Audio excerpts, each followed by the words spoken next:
साथियों नमस्कार। मैं पंडित रोहित अवस्थी अपने चैनल पर ज्योतिष पथ जिसका नाम है उस पर आप सभी का हार्दिक अभिनंदन करता हूं।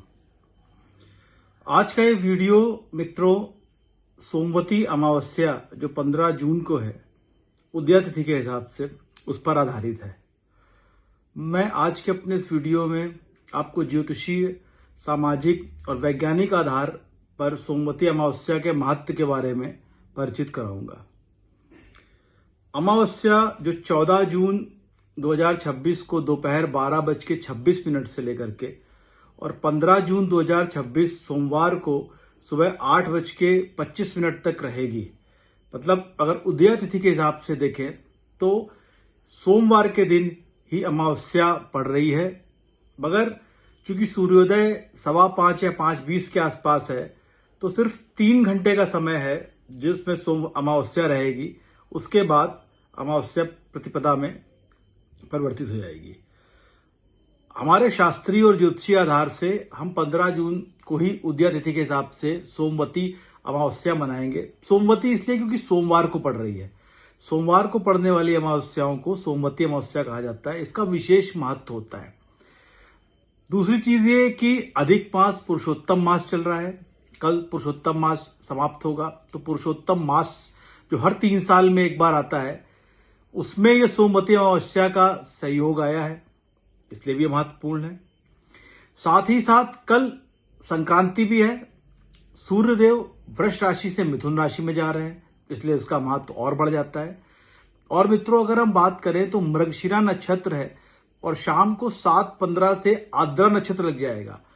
आर्द्रा नक्षत्र कल शाम को 7:15 से लगेगा। आर्द्रा नक्षत्र में शिव जी के पूजन का बड़ा विशेष महत्व है। तो सोमवती अमावस्या है, पुरुषोत्तम मास है, मिथुन राशि की संक्रांति है और आर्द्रा नक्षत्र भी देर सवेर कल लगेगा ही। तो इस दिन किया गया स्नान, दान, जप, तप, पूजन अनेकों गुना फल देने वाला हमारी ज्योतिषीय मान्यताओं में माना गया है। अब साथियों एक प्रश्न उठता है कि क्या ये सब चीजें किसी विशेष दिन पे ही फलदायी होती हैं? क्या इन सोमवती अमावस्या या एकादशी या पूर्णमासी या तीज ये इस तरीके के जो हमारे शास्त्रीय विधान के हिसाब से जो शुभ दिन पड़ते हैं उन्हीं में ही आदमी दान करे, स्नान करे, जप तप करे, या कोई इसका वैज्ञानिक आधार भी है? साथियों जप तप, शुद्धि और सत्कर्मों के लिए सभी दिन एक जैसे हैं, इसमें कोई विशेष बात नहीं है। मगर अगर मैं आपको सोमवती अमावस्या पर स्नान और ध्यान का वैज्ञानिक एवं व्यवहारिक आधार देता हूं तो एक तो यह अमावस्या सोमवार को पड़ रही है। धर्मशास्त्रों में इसे अत्यंत पुण्यकारी माना गया है, लेकिन इसके पीछे कुछ वैज्ञानिक और सामाजिक तर्क भी हैं। स्नान का वैज्ञानिक कारण क्या हो सकता है? अमावस्या के दिन सूर्य और चंद्रमा एक ही दिशा में होते हैं, जिससे पृथ्वी पर गुरुत्वीय प्रभाव में परिवर्तन होता है। यह वैज्ञानिक सत्य है। पूर्णमासी और अमावस्या को पृथ्वी पर पड़ने वाले गुरुत्वीय प्रभाव में परिवर्तन होता है, जिसकी वजह से समुद्र में ज्वार भाटा की तीव्रता अमावस्या और पूर्णमासी को अधिक होती है।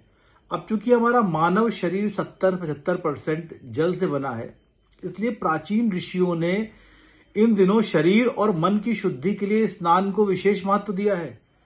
प्रातः काल नदी, जलाशय या स्नान करने से शरीर में ताजगी, रक्त संचार में सुधार तथा मानसिक शांति मिलती है। मानसिक स्वास्थ्य का भी एक कारण है कि अमावस्या की रात चूंकि अंधकारपूर्ण होती है, प्राचीन काल में इसे मनोवैज्ञानिक रूप से आत्मचिंतन और नकारात्मक विचारों को त्यागने का समय माना गया। स्नान, ध्यान, जप और पूजा से तनाव कम होता है और मन में सकारात्मकता बनी रहती है। तो बड़ा मानसिक सकारात्मकता रखने के लिए भी इन सभी चीजों का बड़ा ही विशेष महत्व है। और दान का सामाजिक महत्व तो शुरू से रहा है। प्राचीन भारत में दान एक सामाजिक सुरक्षा व्यवस्था का एक प्रमुख माध्यम था। अमावस्या के दिन गरीबों, ब्राह्मणों, वृद्धों, जरूरतमंदों को अन्न, वस्त्र या धन देने से समाज में संसाधनों का पुनर्वितरण होता था। इससे सामाजिक संतुलन और सहयोग की भावना बढ़ती थी। तो केवल पुण्य कमाना या कुछ होना यही नहीं है, इसके सामाजिक और वैज्ञानिक और मानसिक आधार भी हैं। सोमवार का महत्व क्यों है? अब ज्योतिषी गणना के अनुसार, ज्योतिषी मत के अनुसार सोमवार का संबंध चंद्रमा से माना जाता है और चंद्रमा हमारे मन का कारक है, तो मन भावनाओं और मानसिक स्थिति का कारक माना गया है। तो जब अमावस्या और सोमवार का संयोग होता है तो मानसिक संयम, उपवास, ध्यान और दान को अधिक प्रभावी माना गया है, जिससे कि आपकी मानसिक सकारात्मकता बनी रहे। स्वास्थ्य संबंधी लाभ भी होते हैं। उपवास और सात्विक भोजन करने से पाचन तंत्र को विश्राम मिलता है। प्रातःकाल स्नान, सूर्य भगवान को अर्घ्य देना आदि करने से आपकी दिनचर्या अनुशासित भी होती है, जो स्वास्थ्य के लिए लाभदायक होती है। अगर ज्योतिषीय दृष्टि से देखें तो सोमवती अमावस्या पे पितृ तर्पण, पीपल पूजन, स्नान, जप और दान विशेष फलदायी माना गया है, क्योंकि अमावस्या तिथि ज्योतिषीय आधार पर पितरों से संबंधित मानी जाती है और सोमवार चंद्रमा का दिन होने से मन एवं संस्कारों की शुद्धि का योग बनता है। वैज्ञानिक दृष्टि से सोमवती अमावस्या पर स्नान और दान का मुख्य उद्देश्य शारीरिक स्वच्छता, मानसिक संतुलन, सामाजिक सहयोग और आत्मिक अनुशासन है, जबकि धार्मिक दृष्टि से इसे पितृ तृप्ति, पुण्य संचय और आध्यात्मिक उन्नति का विशेष अवसर माना गया है। अब पितृ तृप्ति की बात आती है तो इसमें पितरों को तिलांजलि देने का और दक्षिण दिशा की तरफ करने का एक विशेष प्रावधान है।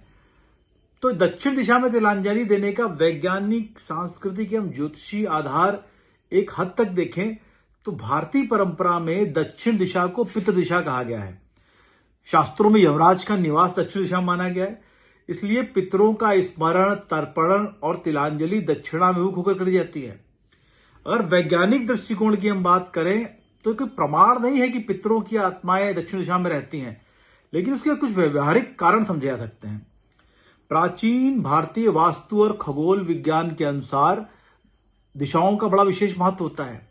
प्रत्येक दिशा को एक विशेष ऊर्जा और प्रतीकात्मक अर्थ दिया गया है। दक्षिण दिशा को जीवन के उत्तरार्ध, अनुभव, स्मृति और पूर्वजों के सम्मान का प्रतीक माना गया है। एक निश्चित दिशा निर्धारित होने से अनुष्ठानों में एक रूपता और अनुशासन बना रहता है। अब तिलांजलि मतलब जल आप दे रहे हैं तो तिल का उपयोग कर रहे हैं। तर्पण में काले तिल का उपयोग किया जाता है क्योंकि तिल में तेल और पौष्टिक तत्व प्रचुर मात्रा में होते थे, इसलिए इसे जीवन और ऊर्जा का प्रतीक माना गया है। तिल लंबे समय तक सुरक्षित रहता है, इसलिए इसे अक्षयता और स्थायित्व का प्रतीक माना गया है। आयुर्वेदिक में तिल के तेल को सर्वाधिक शुद्ध और सात्विक माना गया है। अब जल अर्पित करने का महत्व दोस्तों, अगर आप देखेंगे कि जल जो है, पानी जो है, वो भावनात्मक रूप से हमसे जुड़ा हुआ है। जापान के एक वैज्ञानिक इसोरो मोटो ने 2011 में एक प्रयोग किया जिसमें 2 शीशियों में पानी रखा, एक को काफी नकारात्मक विचारों से प्रभावित किया और एक बोतल को काफी सकारात्मक विचारों से प्रभावित किया, और उसको जमने के बाद जब उसका उन्होंने उसके अणुओं का माइक्रोस्कोपिक विश्लेषण किया तो जिस जल की बोतल में सकारात्मक विचार उन्होंने प्रक्षेपित किए थे उसका स्ट्रक्चर बहुत ही खुशनुमा और सिमेट्रिक पाया गया। अदरवाइज जिस बोतल में उन्होंने नकारात्मक विचार प्रक्षेपित किए थे उसका सूक्ष्म जो अपना आणविक स्ट्रक्चर है बहुत ही मॉन्स्टर टाइप डरावना दिखाया गया। मतलब आपकी बातों का, आपकी भावनाओं का सबसे अधिक प्रयोग जो प्रभाव पड़ता है जल पे पड़ता है। जल एक माध्यम है प्रकृति के प्रति ग्रेटिट्यूड प्रकट करने का। अगर आप जल को हाथ में लेकर के दक्षिण दिशा की तरफ मान्यताओं के अनुसार तर्पण करते हैं और मनोभाव अपने ऐसे रखते हैं कि ग्रेटिट्यूड हो आपके पितरों के लिए, आपकी प्रकृति के लिए, इस संसाधनों के लिए जो परमपिता ने हमें दिए हैं, तो ये ऊर्जा जल के माध्यम से एक इस प्रकृति में जाती है और सकारात्मक ऊर्जा का प्रभाव आपके ऊपर भी पड़ता है। अब मनोवैज्ञानिक लाभ क्या होता है कि जल अर्पित करने का महत्व तो यही है कि कृतज्ञता व्यक्त करना, पूर्वजों का स्मरण करना और अपनी वंश परंपरा के प्रति सम्मान प्रकट करना। इसके मनोवैज्ञानिक लाभ भी हैं कि तर्पण व्यक्ति को अपने पूर्वजों से जुड़ाव का अनुभव कराता है, परिवार और वंश के प्रति सम्मान की भावना बढ़ती है। ग्रेटिट्यूड का अभ्यास मानसिक शांति और भावनात्मक संतुलन के लिए प्रदान किया जाता है। आजकल ग्रेटिट्यूड को बड़ा महत्व दिया जा रहा है। ज्योतिषीय दृष्टि से देखें तो नवम भाव सूर्य और पितृकारक तत्वों का संबंध पूर्वजों से माना गया है और दक्षिण दिशा में तिलांजलि देकर व्यक्ति पितृ ऋण के स्मरण और पितृ आशीर्वाद की कामना करता है।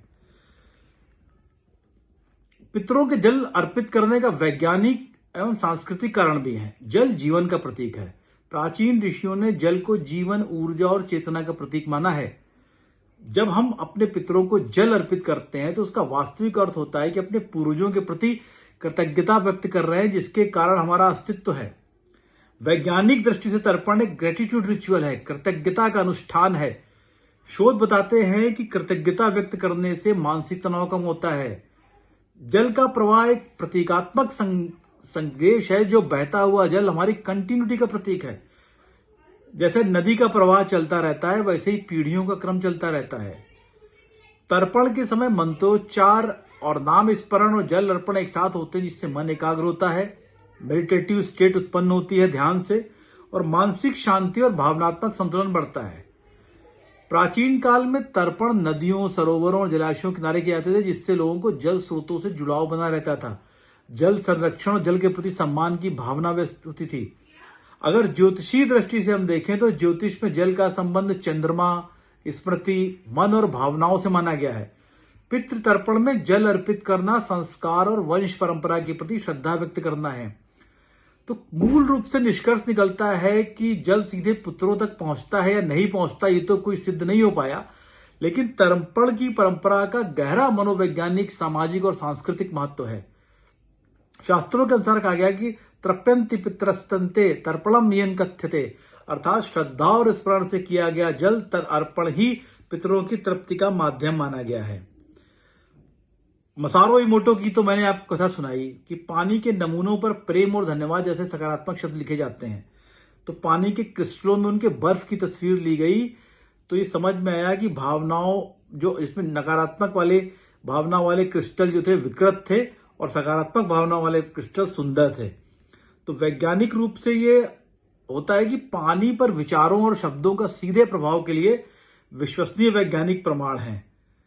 तो इसी से हम पितृ तर्पण को जल अर्पण के संदर्भ में समझ सकते हैं। तो सूचना का वाहक भी है जल। इसके अतिरिक्त आप दान करिए। दान का तो सामाजिक महत्व मैंने आपको बता ही दिया कि एक सामाजिक व्यवस्था बनती है, आपके मन सकारात्मक होता है।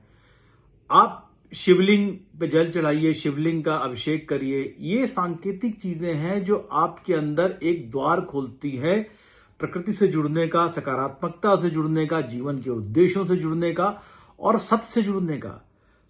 तो मेरा कहने का मतलब ये है कि सोमवती अमावस्या, कुछ ऐसी तिथियां जिनको हमारे ऋषि मुनियों और शास्त्रों ने निर्धारित किया कि कम से कम इन तिथियों के माध्यम से ही आदमी अपने व्यवस्थित और व्यस्त जीवन में से कुछ समय निकाल करके प्रकृति के प्रति ग्रेटिट्यूड दिखाए, अपने पूर्वजों के प्रति ग्रेटिट्यूड दिखाए, समाज के प्रति सामाजिक दायित्व निभाए, अपने आत्मिक उत्थान के प्रति सोचे।